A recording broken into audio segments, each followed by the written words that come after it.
A cave hidden high in the Blue Mountains has shattered everything scientists thought they knew.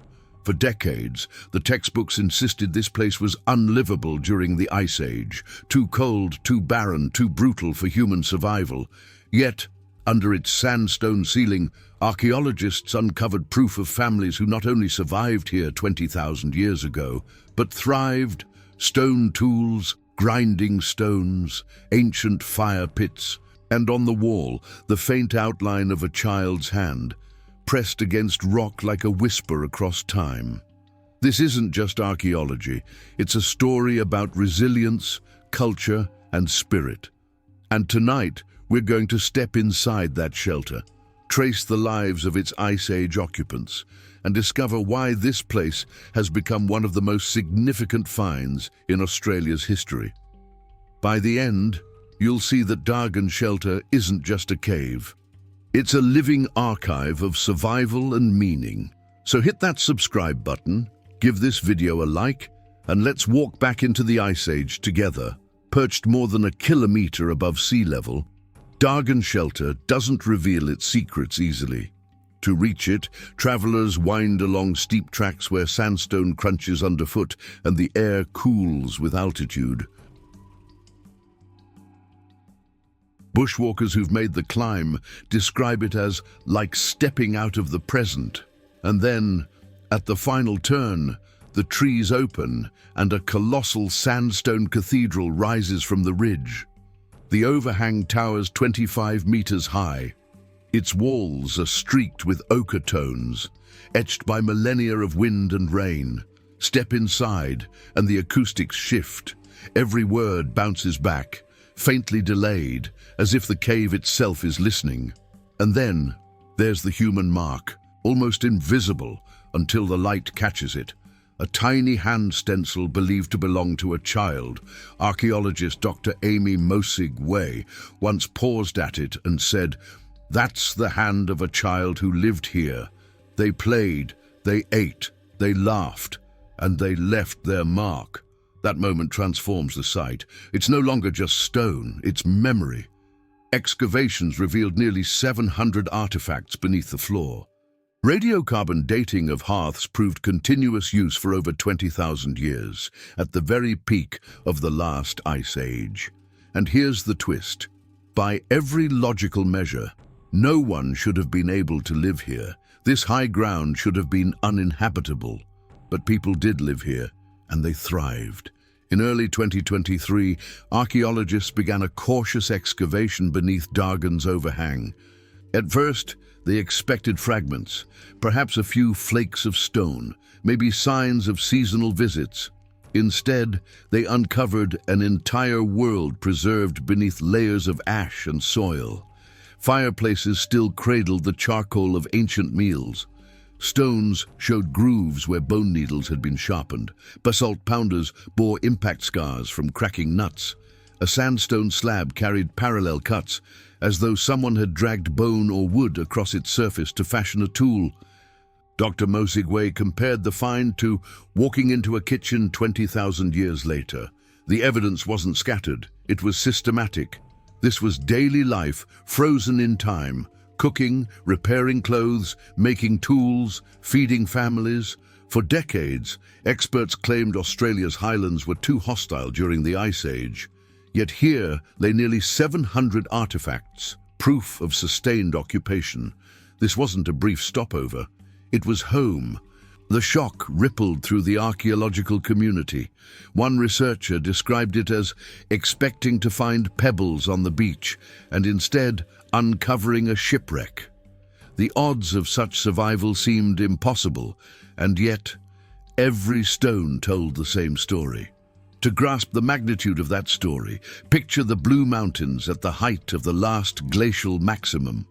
Forget today's forests. Imagine treeless plains, frozen soil, frost biting at every breath.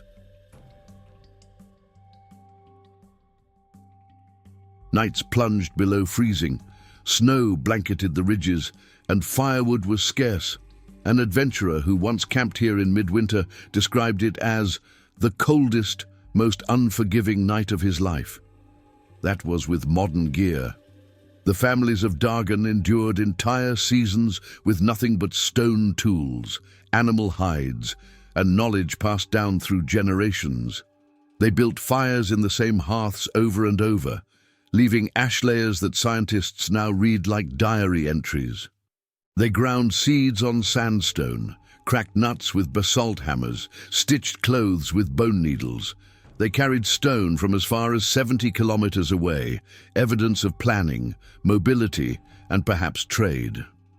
Anthropologists call this resilience ecology, turning adversity into adaptation. The Ice Age families didn't just survive here, they transformed survival into culture. Their presence reshaped the landscape, and in turn, the landscape shaped them. But Dargan Shelter was never just about survival. It was also about connection. Indigenous custodians explain that the shelter lies on songlines, dreaming tracks that stretched across the continent like invisible highways. These weren't mere paths. They were spiritual maps, binding people to land and story. Wayne Brennan, a Gomeroi researcher, once stood in the shelter and said, "This is where mobs overlapped. People came through here, shared food, shared ceremony, shared story." His words frame the cave not as isolation, but as convergence. Think of songlines as maps sung aloud. Each verse carried knowledge: where to walk, where to find water, what rituals to perform. Singing the track was recreating the path itself, and Dargan was one of the stops along this great spiritual highway. Archaeologists describe the shelter as a station on a cultural highway that spanned the continent. For those who gathered here, it wasn't just about warming by a fire, it was about reaffirming identity. For today's custodians, Dargan Shelter remains alive. Erin Wilkins, a Darug knowledge holder, described the experience of standing there as healing for me, healing for Mother, healing for us all. The words capture what archaeology alone cannot. Visitors often echo that feeling. One described it as like pressing your hand against the heartbeat of the earth. Inside, the silence isn't empty. It's weighted, filled with memory. Every ash layer, every faded stencil whispers, "We are still here." Science sees isotopes and carbon signatures. Culture sees kinship, spirit, and continuity. At Dargan, the two converge. The artifacts confirm occupation, the traditions confirm belonging.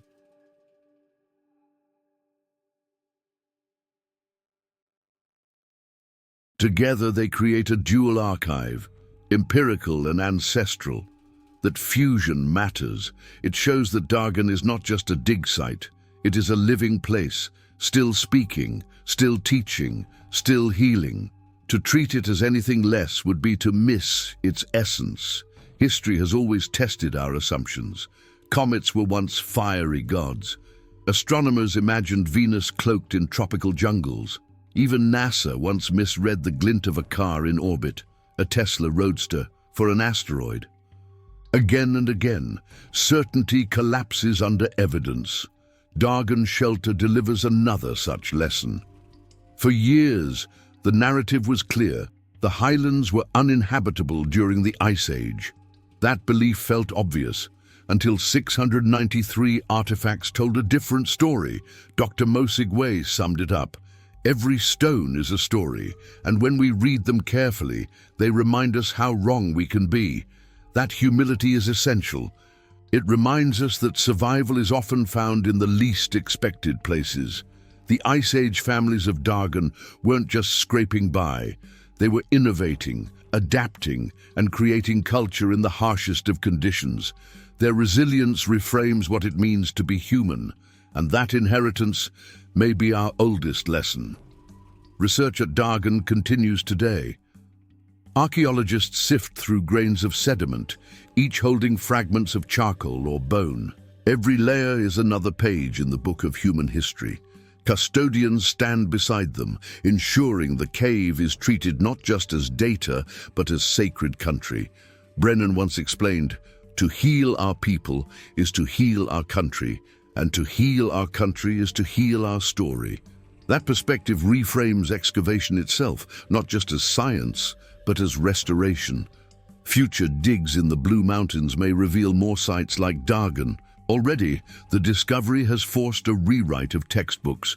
The highlands, once dismissed as barren wastelands, are now recognized as thriving cultural landscapes. For us today, the lesson is clear. History isn't static. It breathes. It waits beneath the soil. And when unearthed, it doesn't just change what we know, it changes how we see ourselves. Dargan Shelter is more than stone and dust. It is a bridge across 20,000 years, linking us to those who came before. Its walls hold the soot of fires. Its floor preserves the marks of tools. Its ceiling carries the outline of a child's hand. Each piece is evidence, but also poetry.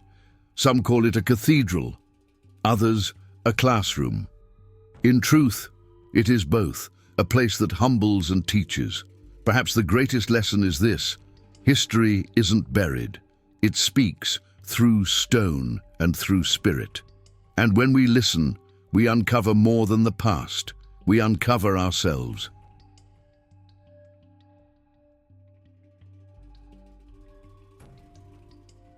If this journey into the Ice Age sparked something in you, don't let it stop here.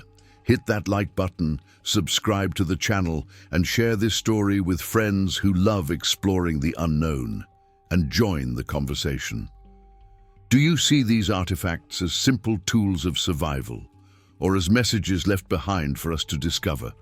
Drop your thoughts in the comments. We read everyone. Every perspective adds to the story.